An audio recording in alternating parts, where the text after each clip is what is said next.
ওই রাসূলকে কাফের কুফাররা পাথর মারছে, রক্তে রক্তান্ত করছে, সাহাবীদেরকে রক্তে রক্তান্ত করছে। বেলালের ইতিহাস আপনারা জানেন, মুখের মধ্যে পাথর রেখে বলছে তুমি দিন থেকে সরে যাও, দিন তুমি পরিত্যাগ করো। তাদের উত্তর কি ছিল? জীবন চলে যাবে, কোনোদিন আল্লাহর দিন থেকে আমরা পিছপা করব না। ওই দিনই হলো সত্য দিন, ওই দিনই হলো প্রকৃত দিন। আমরা দিনকে আঁকড়ে ধরতে পারি না। হে ভাই, আমি তোমাকে বলি, হে ভাই, তুমি কতটুক পরিস্থিতির মধ্যে আছো, তুমি কতটুক কষ্টের মধ্যে আছো যে তুমি দিন পালন করতে পারো না। দিন তো তুমি সর্বপ্রথম যেটা তুমি দুনিয়ার মধ্যে প্রাধান্য দিবে, দিনকে প্রাধান্য দিবে। দুনিয়ার সকল ব্যস্ততার মধ্যে সর্বপ্রথম দিনকে প্রাধান্য দেওয়া হলো মুমিনের আলামত। কিন্তু আজকে আমরা দিন থেকে দূরে চলে যাচ্ছি। হ্যাঁ ভাই, দিনকে আঁকড়ে ধরো, দিনকে প্রাধান্য দাও, সব কিছুর উপরে দিনকে তুমি প্রাধান্য দাও। দুনিয়ার কোনো পরিস্থিতি প্রতিকূল যেন আপনাকে দিন থেকে পিছপা না করতে পারে, দিন থেকে পিচ্ছু না করতে পারে। দিনকে আঁকড়ে ধরতে হবে, এটাই হলো আমাদের মিন মাকসাদ। যেমন সাহাবি আজমাইন রাদিয়াল্লাহু তাআলা আনহুরা, আল্লাহ রসুল সাল্লাল্লাহু আলাইহি সাল্লাম যখন মক্কার মধ্যে দিনের দাওয়াত দিতেছে কাফির কুফাররা, আল্লাহ রসুল সাল্লাল্লাহু আলাইহি সাল্লামের সাহাবিদেরকে বিভিন্ন রকমভাবে ষড়যন্ত্র করে তাদেরকে আঘাত করে দুঃখ কষ্ট জান মালের ক্ষয়ক্ষতি করতেছে।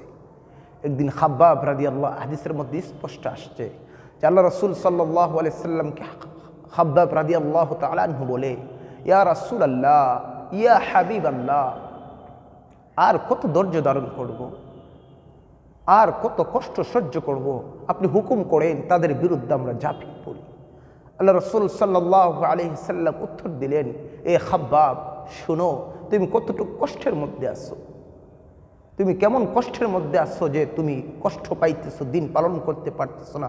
শোনো, তুমি কি জানো তোমার পূর্ববর্তীদেরকে কিভাবে তারা শায়েস্তা করেছিল, কিভাবে তারা তাদেরকে শহীদ করেছিল, তাদেরকে দিনের থেকে এক চুল পরিমাণ পিছপা করতে পারে নাই।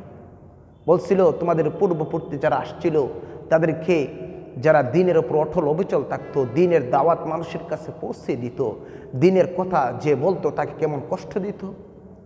খাব্বাব রাদিয়াল্লাহু তাআলা আনহু বলে, ইয়া রাসূলুল্লাহ, একটু বলেন। তখন রাসূল বলেন, শুনো, তাদেরকে মাটির মধ্যে পুঁতে দাঁড়ালো করাত দিয়ে দুই খণ্ড করে ফেলতো, তাদেরকে দাঁড়ালো করাত দিয়ে কত বিকৃত করে ফেলতো। শুধু তাই নয়, শুনো, তোমাদের পূর্ববর্তী যারা আসছিল তাদেরকে হাড্ডি থেকে গোশতগুলো লোহার চিরুনি দিয়ে আলাদা করে ফেলতো, কত বিকৃত করে তাদেরকে শহীদ করে দেওয়া হতো। হে ভাই, তুমি কতটুকু খারাপ পরিস্থিতির মধ্যে আছো, দিন তুমি পালন করতে পারো না, আল্লাহর হুকুমগুলো মানতেছো না, আল্লাহর হুকুমগুলো তুমি জেনে বুঝে ছেড়ে দিচ্ছ, তুমি বলতেছো আমি পারতেছি না। হাই আফসোস, আজ যদি মুসলমান জানতো দিন কত যে মানুষকে দুনিয়ার মধ্যে চলতে কত সাহায্য করে, দিনের উপর যারা আছে দুনিয়ার মধ্যে কামিয়াবি, আখিরাতের মধ্যে কামিয়াবি।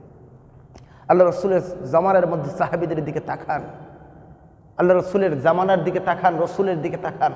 রাসূল দিন পালন করতে যে উম্মতে মুহাম্মদের মধ্যে যে রসুলকে আল্লাহ তাআলা রহমত স্বরূপ দুনিয়ার মধ্যে প্রেরণ করেছিল, গোটা কুল কায়নাতের রাসূল আল্লাহ হিসাবে দুনিয়ার মধ্যে রাসূল হিসাবে প্রেরণ করেছে, ওই রাসূলকে কাফের কুফাররা পাথর মারছে, রক্তে রক্তান্ত করছে, সাহাবীদেরকে রক্তে রক্তান্ত করছে। বেলালের ইতিহাস আপনারা জানেন, মুখের মধ্যে পাথর রেখে বলছে তুমি দিন থেকে সরে যাও, দিন তুমি পরিত্যাগ করো। তাদের উত্তর কি ছিল? জীবন চলে যাবে, জীবন চলে যাবে, কোনোদিন আল্লাহর দিন থেকে আমরা পিছপা করব না। ওই দিনই হলো সত্য দিন, ওই দিনই হলো প্রকৃত দিন, ওই দিনের মধ্যে আছে শান্তি, ওই দিনের মধ্যে আছে কামিয়াব। এই দিন ছাড়া কোনো কামিয়াবি নাই। ওই দিন ছাড়া দুনিয়ার মধ্যে আপনি চলতে পারবেন, কিন্তু দিন শেষে যারা দিনকে আঁকড়ে ধরছে, ইসলামকে আঁকড়ে ধরছে, সেই কামিয়াব হয়েছে। আর যারা দিন থেকে পিছপা হয়ে গেছে, দূরে চলে গেছে, সেই ধ্বংস হয়ে গেছে।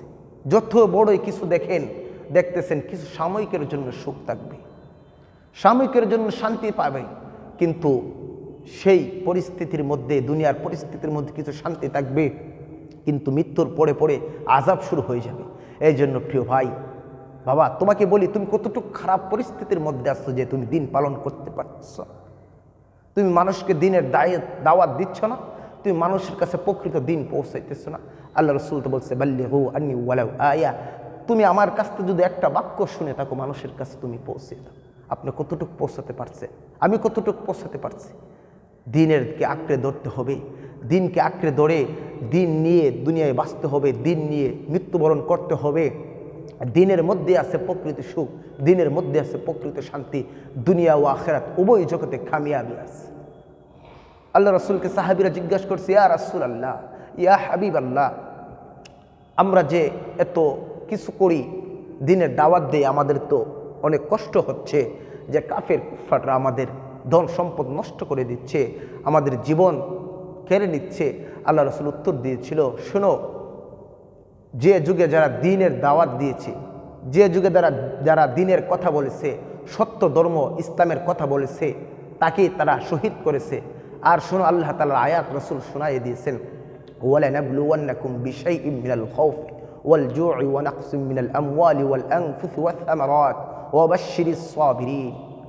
আল্লাহ তাআলা জান মাল দিয়ে পরীক্ষা করবেন, পরীক্ষার সম্মুখীন করবেন। কোরআনের মধ্যে স্পষ্ট আছে, আল্লাহ তাআলা বলছেন, ঈমান আনার পরে আমি আল্লাহ তাআলা তাদের কাছ থেকে পরীক্ষা নিব। তারা কি মনে করছে পরীক্ষা নেব না?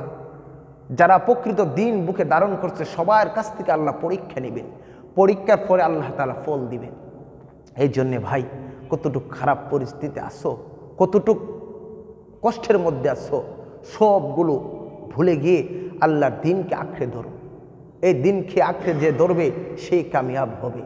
এই জন্যে প্রত্যেকটা বিষয় আল্লাহ তাআলার দিন মোতাবেক জীবন পরিচালনা করতে হবে, দিনকে আঁকড়ে ধরতে হবে। এই দিনই হলো আমাদের সব কিছু। দুনিয়ার মধ্যে সব কিছুর থেকে দিনকে যে প্রাধান্য দিবে সেই হবে কামিয়াব।